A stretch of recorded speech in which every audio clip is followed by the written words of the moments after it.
The Pokemon market is going through some weird trends right now, and new trends are entering, though it does make you wonder, where are we actually heading? Though before we get into this video, I'm actually gifting a subscriber this Hearthflame Ogerpon Special Illustration Rare from Prismatic Evolutions. Now, if I reply to your comment with this lucky shiny Magikarp emoji, then congratulations, this card is being sent to you. And hey, if you are a first timer here, welcome to the channel. My name's Phil, and I create content around Pokemon collecting and Pokemon investing, and just all things about Pokemon cards in general. Definitely feel free to subscribe to be kept in the loop. Though with all these new hype waves and trains and just, weird things overall happening in the hobby, it's actually good to see some shifts in the market. So obviously there's a lot of movement happening in the Pokemon market. Some chase cards are really coming down in price. Some are going through different price movements. Surging Sparks Pikachu is one I just want to speak about right now. This was a very hyped card. This became the most expensive card of 2024 when it released in late November for Surging Sparks. This card has a lot of,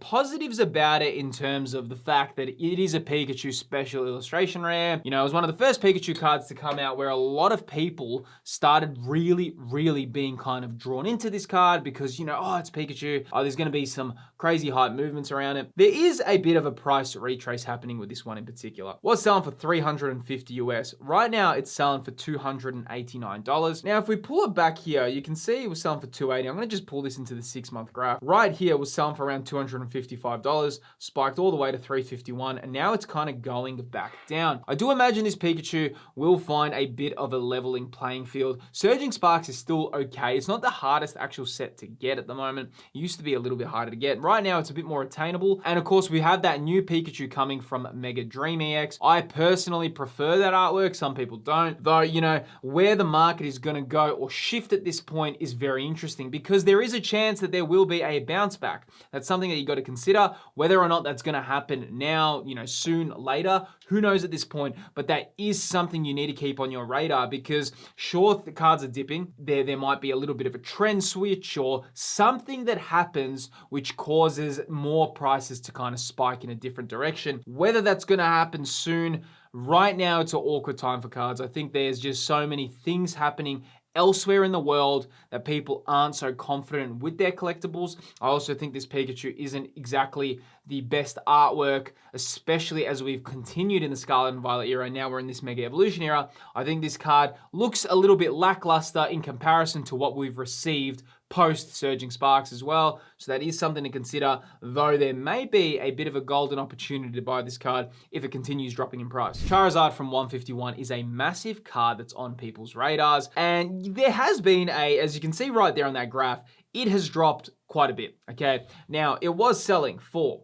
$307 US, right now selling for $236. If I'm going to pull this into the year graph, this card has been really volatile, man. It has had, price spikes, price drops, price spikes, price drops. Just look in the last year, just having a quick look at that snapshot there, you can really see the volatility of this card. Was selling for $208 in December last year, went all the way up to $287. Then it dropped all the way down to $185.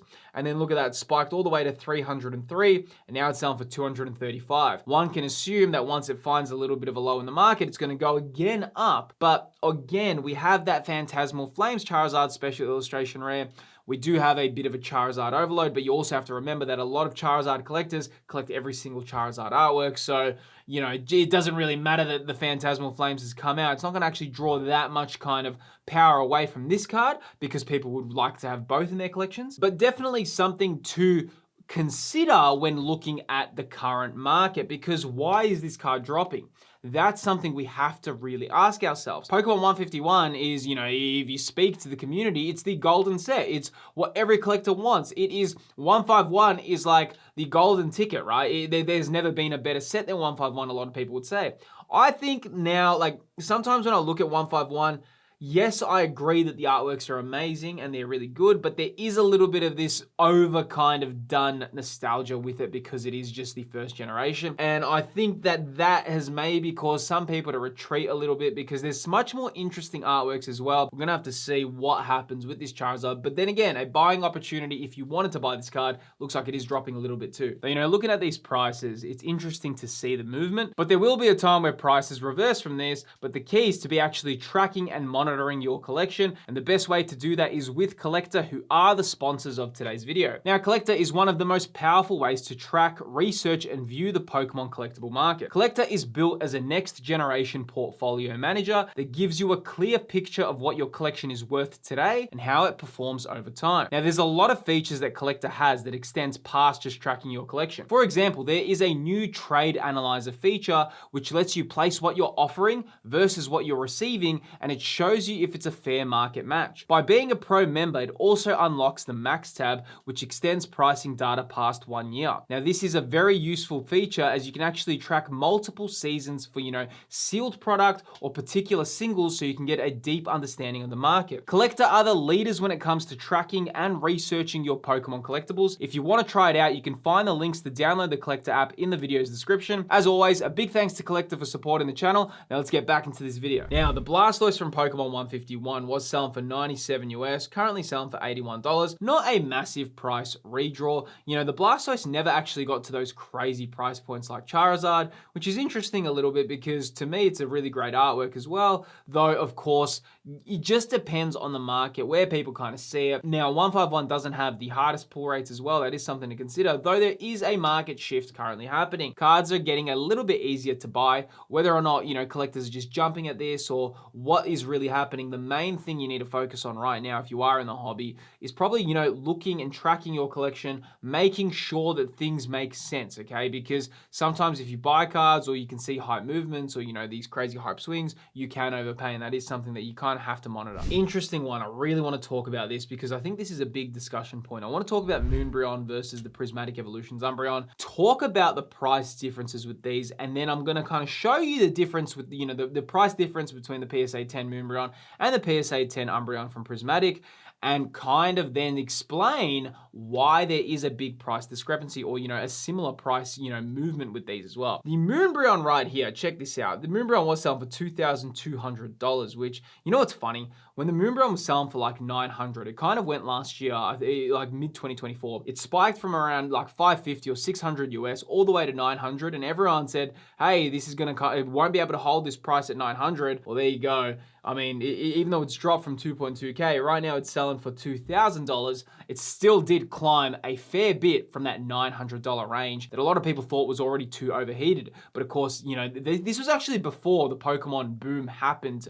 late 2024 because of Pokemon TCG Pocket. Moonbreon already climbed in price before that. This is interesting, right? Because at $900, people thought it was overvalued. Right now it's selling for $2,000, which is, incredibly expensive. So when we look at the Prismatic Evolutions Umbreon, right now that's selling for $1,000. If you look, it was selling for around 1.2K as well, but currently sitting at $1,000. I do think, with Prismatic Evolutions, it has been printed a lot. Like there is so much Prismatic out there. As much as a lot of people think that, it's such a hard set to get, you got to remember Prismatic Evolutions has been printed this year so much, and a lot of collectors have had the chance to open Prismatic, but of course the reason why it feels like it's so hard to get is because so many more people have entered the hobby. In terms of how much Prismatic Evolutions has been printed, there is a lot of copies of this Umbreon out there. Now, it is currently selling for $1,000. This is where it gets interesting, and you got to pay attention because this is a good lesson if you're investing in collectibles, how things, there is a reason for this as well, but at the same time, it's also a little bit like, wow, how did one of the most iconic cards from the Sword and Shield era,